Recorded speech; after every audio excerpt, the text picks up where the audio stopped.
간혹 다른 사람과 대화를 나눠볼 때 더 이상 여기서 더 대화를 하다가는 안 되겠다 싶을 정도로 대화가 안 통하는 대상을 만날 때도 있을 것입니다.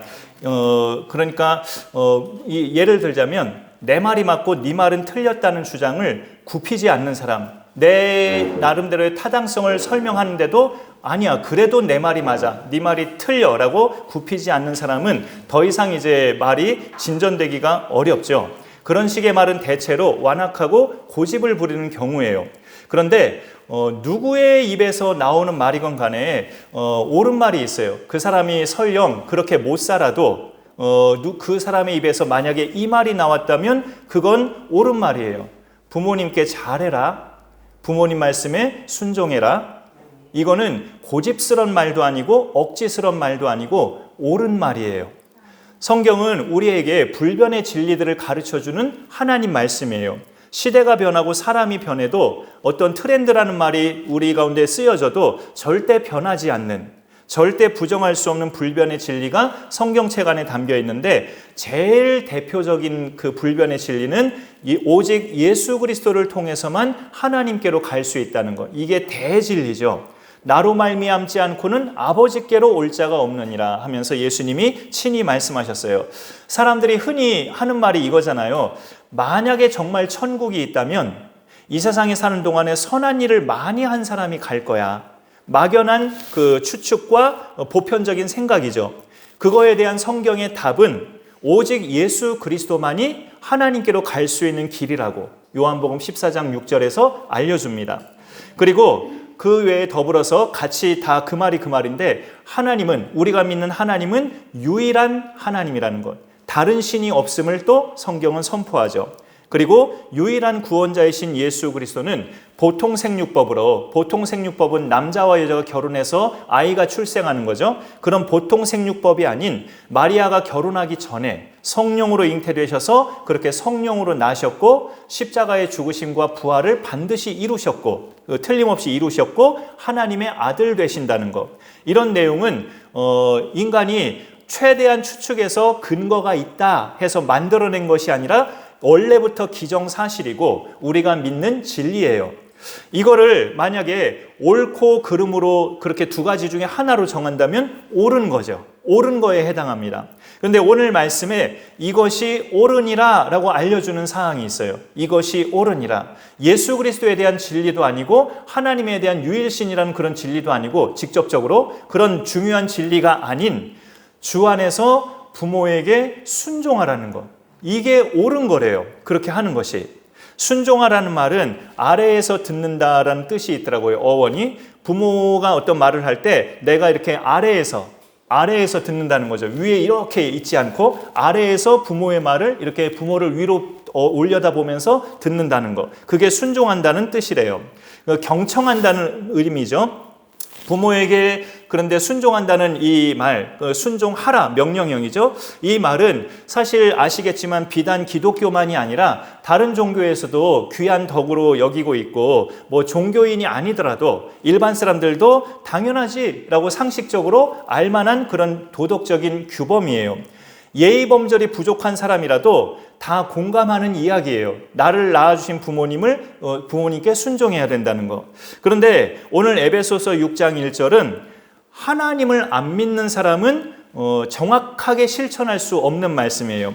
그들이 부모님께 암만 잘 순종하고 정말 누구나 다 인정하는 효자, 효부, 효녀라 해도 이 6장 1절 자체는 하나님을 모른다면 이 말씀을 그대로는 실천할 수 없어요.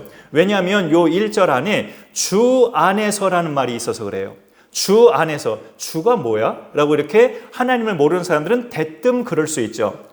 부모에게 순종하되 주 안에서 하라는 말이에요. 이게 무슨 뜻일까요? 저는 어린 시절이 아니고 좀 젊을 때 교육전도사 때 학생들 앞에 설교할 때 엄마 말에 순종해야 하는데, 하나님 말씀에 거스리는 것은 엄마 말이라도 순종하지 말고 하나님 말씀과 합치되는 엄마의 말씀은 순종해. 그게 주 안에서 순종하는 거야. 이렇게 단순하게 설교한 적이 있었어요. 근데 꼭 그런 의미라기보다는 그건 너무 얕은 해석이고, 주 안에서 순종한다는 것은 이렇게 부모에게 순종하라는 이 명령의 이 규범을 사람들이 살다가 인간 세상에서 사람들이 만든 규범이 아니고 하나님이 정하신 규범이란 뜻이에요.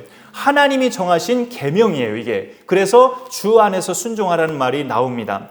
출애굽기와 신명기에는 10계명이 있어요. 그 10계명의 딱 한복판 5번째 계명이 네 부모를 공경하라예요. 하나님의 명령입니다. 그래서 주 안에서 순종하라는 것은 그렇게 하는 것이 하나님의 뜻이라는 의미가 되죠. 그리고 출애굽기와 신명기 사이에 레위기라고 또 있는데 그 레위기에는 이런 말씀이 있어요. 한번 참고로 한번 읽어보겠습니다. 레위기에 좀 뒤쪽으로 가면 있죠. 시작. 너희 각 사람은 부모를 경외하고 나의 안식일을 지키라. 나는 너희의 하나님 여호와이니라. 여기 한 절인데 한 절 안에 너희 각 사람은 부모를 경외하고 나의 안식일을 지키라. 나의 안식일은 하나님의 안식일이죠. 6일 동안 천지를 창조하시고 7일째 되는 날에 쉬시고 그날을 거룩하게 구별하셨어요. 그러니까 하나님께 집중하며 섬기는 그날을 이렇게 안식일을 잘 섬기라는 말씀을 하면서 그 앞에다가 부모를 경외하고 라는 말을 하면서 나의 안식일을 지키라고 마치 한 문장처럼 하나님이 말씀하시는 거예요. 이거는 무슨 말일까요? 부모를 경외하는 것, 부모를 공경하는 것이 곧 하나님 공경과 연결되고 그것이 하나라는 의미를 이 말씀만큼 또 잘 알려주는 게 없죠. 성경은 이것이 옳다고 말씀을 해요. 주 안에서 부모에게 순종하는 것. 사실 신앙인으로서 우리가 근본적인 것을 들자면 우리 모두의 아버지이신 하나님이 우리가 순종해야 할 대상이죠. 그러나 하나님은 우리가 하나님께 순종하는 방법, 순종할 때 어떻게 순종해야 되느냐, 순종하는 방법으로 하나님이 대표적으로 이렇게 열어주신 방법이 육신의 부모를 주신 것. 육신의 부모를 주신 것이 하나님이 네가 나에게 잘 순종하는가 안 순종하는가 보겠다라고 허락하신 것이 육신의 부모님을 우리에게 주신 거예요. 우리를 낳으시고 기르신 육신의 부모님께 순종하는 것이 하나님께 순종하는 것임을 성경이 알려주고 있습니다. 우리는 어둠 가운데서 살다가 세상 사람들과 똑같이 어둠 가운데서 살다가 주님의 나라로 옮겨진 하나님의 자녀들이 됐어요. 그래서 이제 주님의 통치 아래서 부모님께 순종하라는 말이죠. 예전에는 그냥 부모님께 순종하는 일반적인 그런 자녀였다면 지금은 너희를 어둠 가운데서 건져내신 너희의 영의 아버지 하나님 안에서 육신의 부모에게 순종하라라고 말씀하고 있습니다. 그 주님의 통치 아래서 부모님에게 순종하라는 거죠. 그러니까 엄밀히 따지면 육신의 부모님 위에 하나님이 계시다는 것을 성경은 알려줍니다. 그렇지만 또 오해하지 말아야 될 것은 예수님을 열심히 믿는 기독교인일수록 하나님에 미쳐서 빠진 기독교인은 상대적으로 육신의 부모를 소홀히 한다. 늘 교회에서 시간을 보내기 때문에 절대 그렇지 않습니다. 예수 믿는 사람들은 육신의 부모를 주신 그분이 하나님이라는 걸 알아요. 부모 공경의 명령을 하신 분도 하나님이라는 것을 믿기 때문에 그 하나님을 경외하면 당연히 육신의 부모도 공경하고 순종하게 되죠. 그래서 오늘 에베소서 6장 1절 2절 말씀을 지키는 것은 부모님께도 순종하는 것이 되지만 이 문자 그대로 하나님께 순종하는 것으로 이어지죠. 이렇게 우리가 살아가면.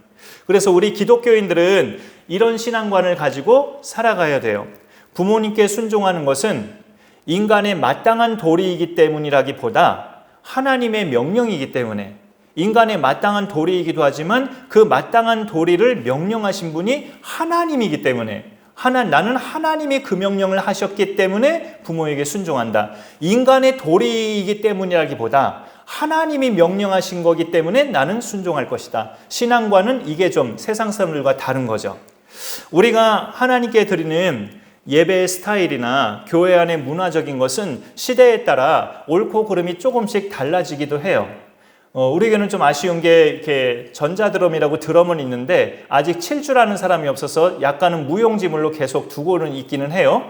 그런데 한 세기 전만 해도 한 세기가 아니라 한 세대 전만 해도 한 세대 전이라면 제가 어린 시절이라고 좀 생각해 볼게요. 그때는 예배 때 드럼을 친다는 것은 사탄의 역사라고까지 교회 목사님이나 장로님들은 그런 인식이 있었어요.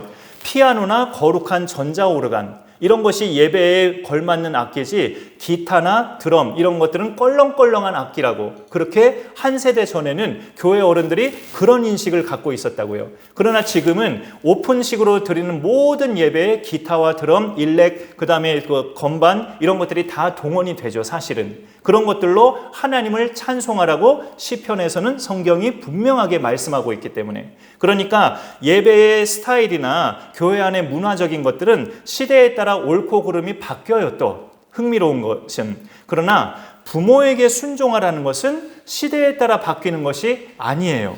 이것이 옳으니라라고 성경은 말을 해요.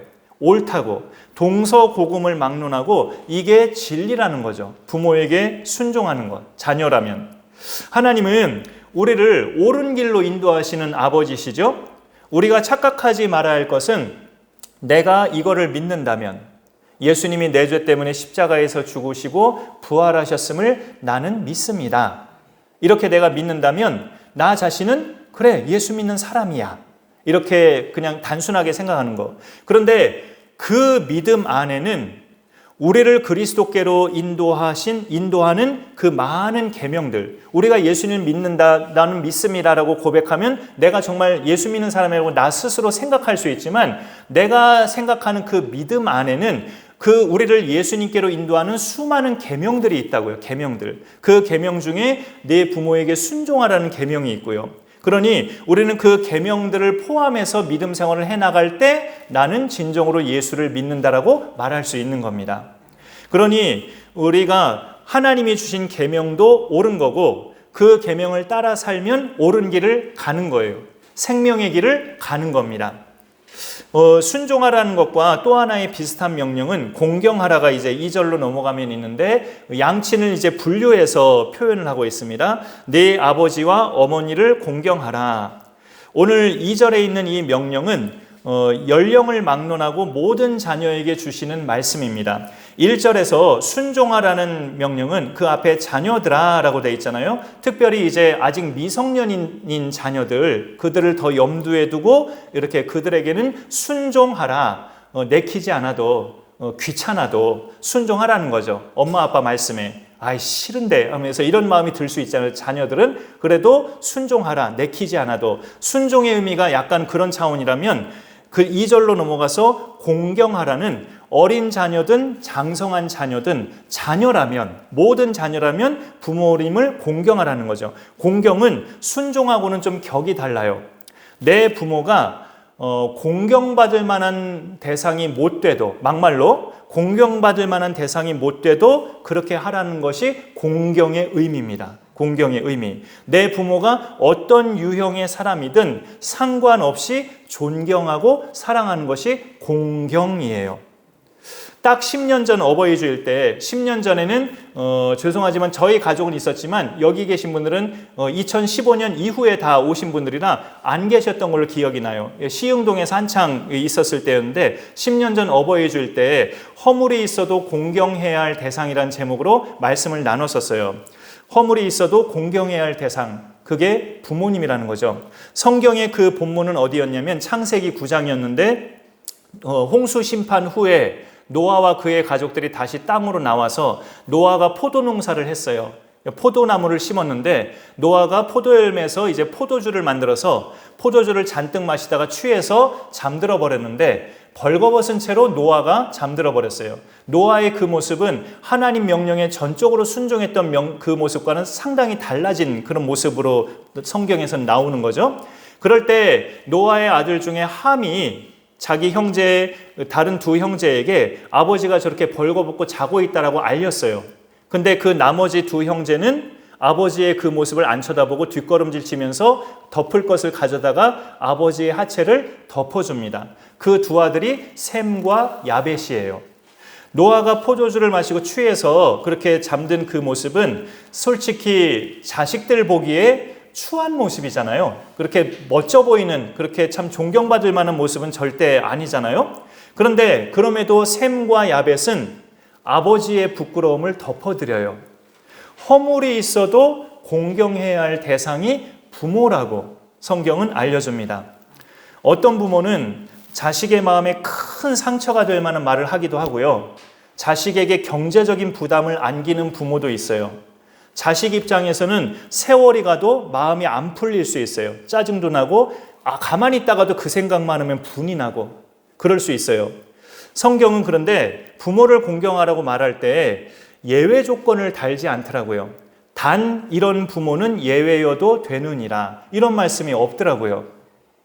부모는 나를 이 세상에 존재하게 한 결정적인 역할을 했기 때문에 어떤 유형의 사람이든 공경해야 할 대상이라고 성경은 알려줍니다. 우리가 성경을 읽다 보면 또 곁들여서 발견하게 되는 것들이 있어요. 하나님이 정말 기뻐하시는 사람이 누구인가를 발견할 때 기본적인 답변은 전심으로 하나님을 향하는 사람. 너무 추상적인 답변 같죠? 그리고 조금 더 구체적으로 말하자면 자기가 죄인임을 인정하고 그 모습 그대로 하나님께 나오는 사람. 이런 사람을 하나님은 매우 기뻐하시죠. 아주 맞는 답이에요. 그런데 정말로 그런 사람은 전심으로 하나님을 향하고 내가 죄인임을 인정하고 하나님 앞에 굽어서 나오는 사람, 정말로 그런 사람은 그 삶에 두 가지가 꼭 나타나요. 두 가지가. 어떤 두 가지냐면 자기가 믿는 예수님을 다른 사람들에게도 전해요. 자기가 믿는 예수님을 반드시 다른 사람에게도 전하고 또 한 가지 특징은 부모님을 공경해요.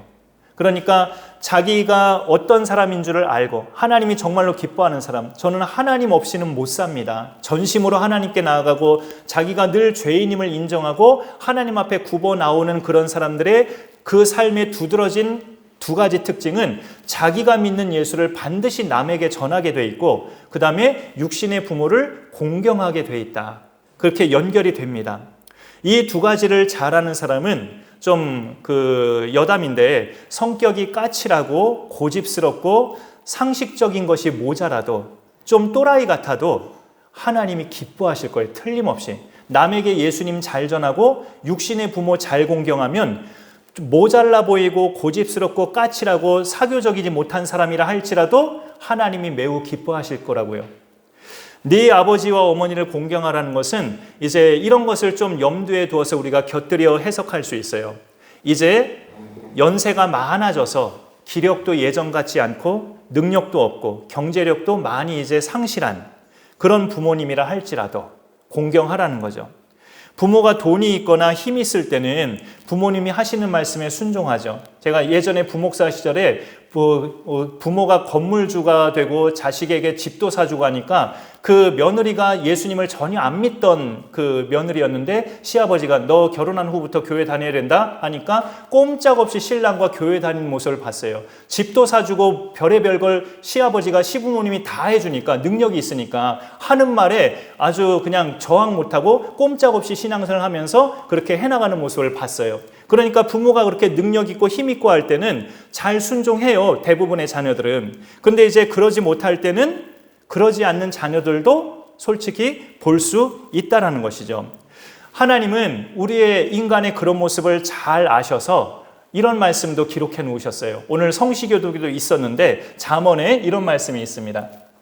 하나 더 추가 말씀 있는 거 같이 보죠. 시작. 너를 낳은 아비에게 청종하고 네 늙은 어미를 경히 여기지 말지니라. 이 말씀을 보면 하나님은 인간의 생리를 정말 잘 아신다는 걸 깨닫게 돼요. 강한 자 앞에서는 굽신거리고 약한 자에게는 함부로 대하는 그 인간의 생리.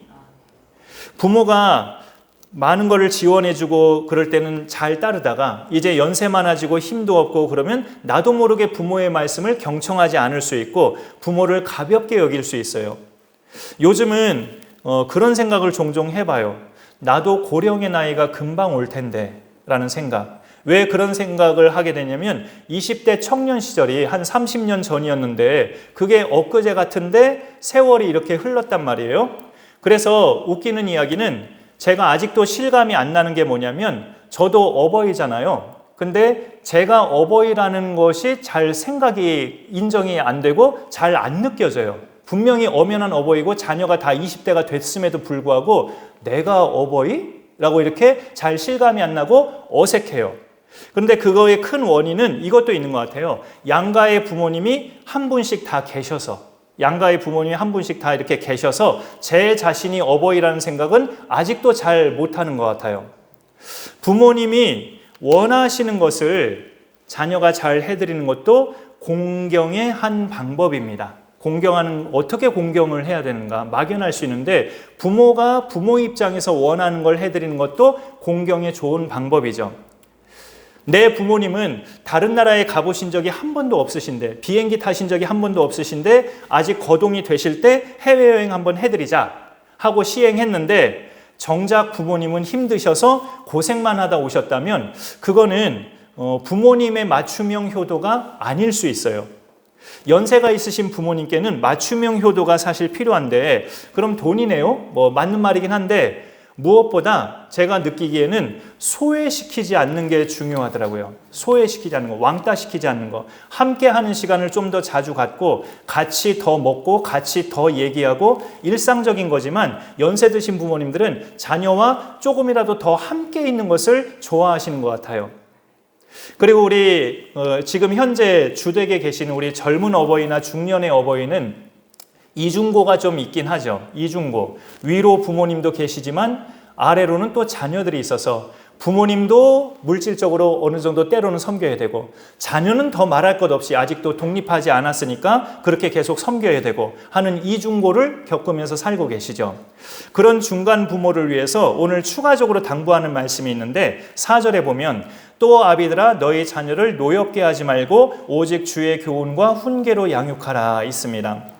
부모로서 자녀에게 존경받고 내가 하는 말을 자녀가 잘 따르기를 원한다면 부모는 어찌해야 되느냐? 자녀를 노엽게 하지 말아야 돼요. 노엽게 하면 안 따르죠. 노엽게 하지 말라는 것은 쉬운 말로 화나게 하지 말라는 거예요. 자녀를.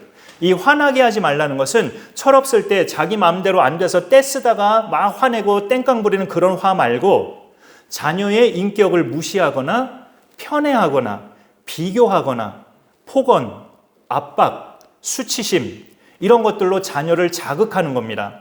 그러면 자녀는 노여워지죠.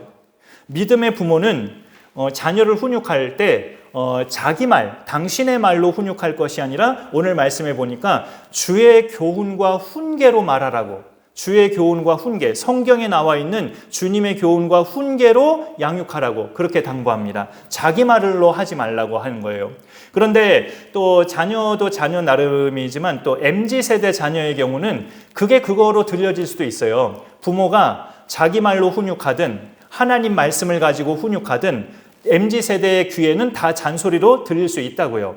근데 특별히 4절은 아버지들에게 당부하는 말씀인데 그럼 부모로서 어떻게 해야 내가 주의 말씀으로 훈육할 때 자녀가 정말 하나님 말씀으로 받을 수 있을까? 어떻게 말을 할 때 거룩하고 말을 좀 목소리를 푹 깔고 그렇게 말하면 오히려 자녀가 더 겁날 수 있겠죠? 그 비결은 이 6장 앞에 5장이 있는데 성경책으로 봐야 돼요. 5장의 18절을 한번 볼게요. 5장의 18절을 보면 부모 자녀를 양육하는 것과 상관없는 말씀처럼 보일 수 있는데 그렇진 않습니다. 5장 18절을 같이 읽어보죠. 시작. 술 취하지 말라 이는 방탕한 것이니 오직 성령으로 충만함을 받으라. 자녀를 올바른 길로 인도하는 것은 부모가 자기 말로가 아닌 주님의 말씀으로 주의 교훈과 훈계로 양육해야 그렇게 따라올 수 있는데 암만 주의 말씀이라도 자녀가 듣기에는 잔소리나 억압처럼 들릴 수 있단 말이에요. 근데 부모가 주님의 말씀으로 자녀를 양육할 때 자녀들 귀에 그렇게 안 들리게 하는 방법은 부모가 술의 노예가 되지 않고 성령의 종이 될 때, 술에 취하지 않고 성령으로 충만할 때 그게 가능하다는 이야기예요. 사람이 술에 취하면 누구나 알 수 있어요. 아유, 저 사람 취했구나. 누구나 쉽게 알아요. 마찬가지로 성령으로 충만하면 똑같이 예수 믿는 사람이라도 저 사람은 뭔가 더 다르네? 이렇게 느껴지죠. 성령에 속한 것들이 그 사람 입에서는 나오게 된다는 거예요.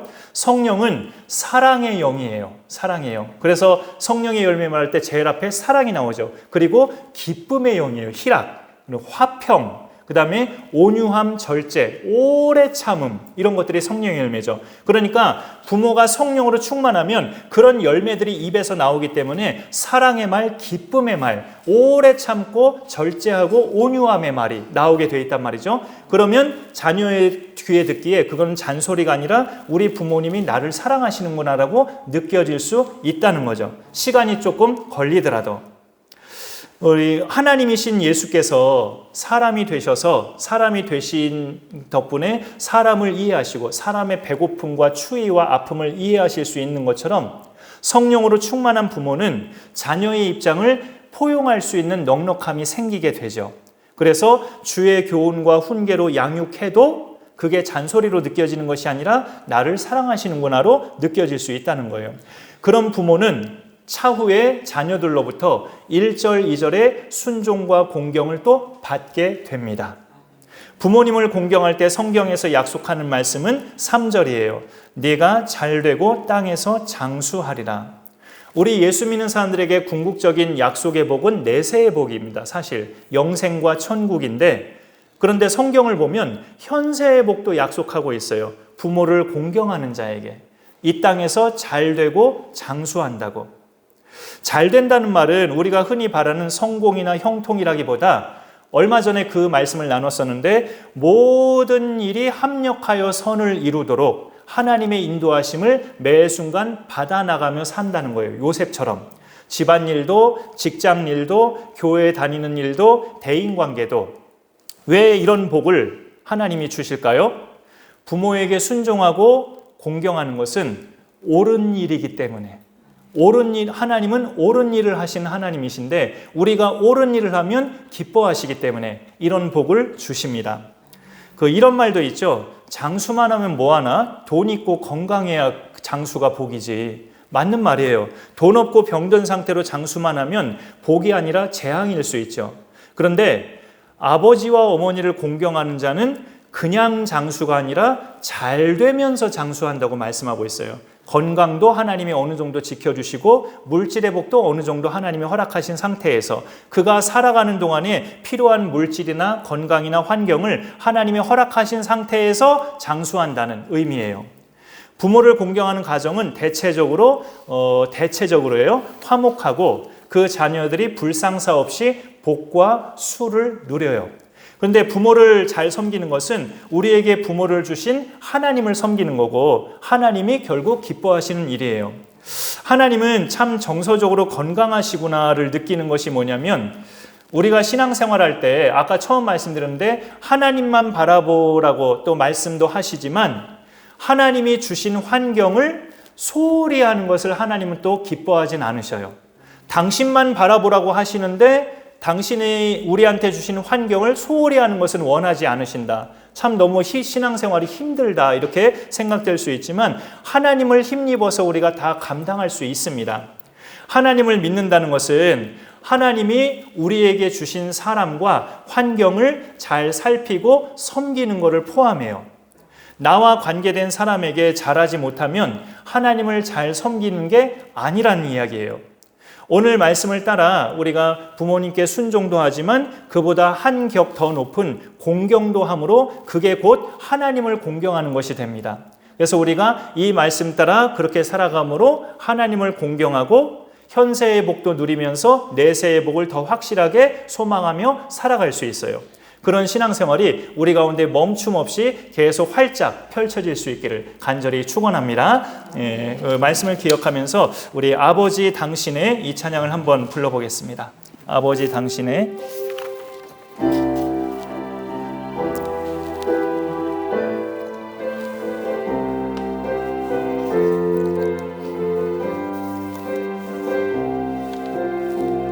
아버지 당신의 마음이 있는 곳에 나의 마음이 있기를 원해요. 아버지 당신의 눈물이 고인 곳에 나의 눈물이 고이길 원해요. 아버지 당신이 바라보는 영혼의 나의 두 눈이 향하길 원해요. 아버지 당신이 울고 있는 어두운 땅에 나의 두 발이 향하길 원해요. 나의 마음이 아버지의 마음 알아. 내 모든 뜻 아버지의 뜻이 될 수 있기를. 나의 온 몸이 아버지의 마음 알아. 내 모든 삶 당신의 삶 되기를. 다시 한번 하겠습니다. 아버지 당신의 마음이 있는 곳에 나의 마음이 있기를 원해요. 아버지 당신의 눈물이 고인 곳에 나의 눈물이 고이길 원해요. 아버지 당신이 바라보는 영혼에게 나의 두 눈이 향하길 원해요. 아버지 당신이 울고 있는 어두운 땅에 나의 두 발이 향하길 원해요. 나의 마음이 아버지의 마음 알아. 모든 뜻 아버지의 뜻이 될 수 있기를. 나의 온 몸이 아버지의 마음 알아. 내 모든 삶 당신의 삶 되기를. 나의 마음이 아버지의 마음 알아. 내 모든 뜻 아버지의 뜻이 될 수 있기를. 나의 온 몸이 아버지의 마음 알아. 내 모든 삶 당신의 삶 되기를. 215장 부르면서 또 봉헌하겠습니다. 1절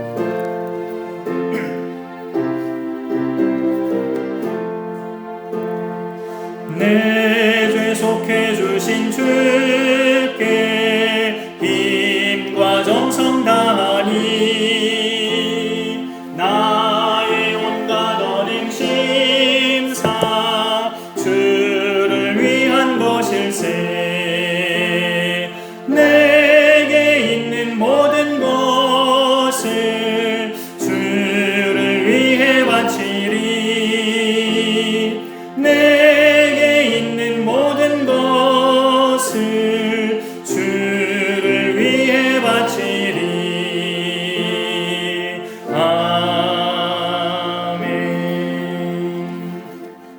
하나님 감사합니다. 오늘도 예배 가운데 우리에게 말씀하여 주시고 순서 따라 봉헌하게 하시니 감사드립니다. 이것이 옳다고 명령하신 내용을 보니까 부모에게 순종하며 부모를 공경하는 것이라고 오늘 우리에게 말씀하고 있습니다. 우리가 모르는 말씀은 아니지만 또 어버이 주를 맞이해서 다시 한번 되새기면서 그렇게 이 말씀 따라 살아가는 신앙의 자녀들 또 신앙의 부모가 될 수 있도록 함께하여 주옵소서. 또 우리의 삶에 늘 때를 따라 돕는 은혜를 허락하시는 하나님께 감사드리며 우리는 다 알지 못하지만 우리가 부족함이 있을 때마다 또 하나님의 채워주심으로 이제까지 살아왔음을 고백합니다. 앞으로도 하나님의 은혜에 따라 또 그렇게 살아가는 저희 믿음의 모든 권속들이 되게 하여 주옵소서. 하시는 직장과 또 일터마다 하나님께서 특별한 은총으로 함께 하셔서 일하시는 그 현장이 복되게 하시며 일하시는 그 곳마다 우리 성도님들로 인해 복된 모든 또 동료들과 그 현장이 될 수 있도록 하나님 함께 하여 주옵소서. 여름이 점점 다가오는데 일하시는데 지치지 않도록 날마다 강건함을 더해 주시고 새 힘 주셔서 그 일하는 곳에 활력과 기쁨과 웃음이 늘 더해지며 많은 또 손님들을 상대할 때나 사람들을 상대할 때 하나님의 은혜가 강력 강물과 같이 흘러가는 복된 일터가 될 수 있도록 하나님 역사하시고 함께하여 주옵소서. 또한 무엇보다 늘 넉넉한 수입도 그 가정들마다 허락해 주셔서 하고자 하시는 모든 일에 또 부족함이 없게 하시고, 하나님을 또 진정으로 섬기는 가정을 보면 여호와는 나의 목자시니 내게 부족함이 없으리로다 고백함과 같이 하나님으로 인해서 우리 삶에 부족함이 없고 늘 충만한 상태에서 영광 돌리며 살아가는 우리 모든 가정들 될 수 있도록 인도하여 주옵소서. 감사드리며 예수님의 이름으로 기도 올리옵나이다. 아멘.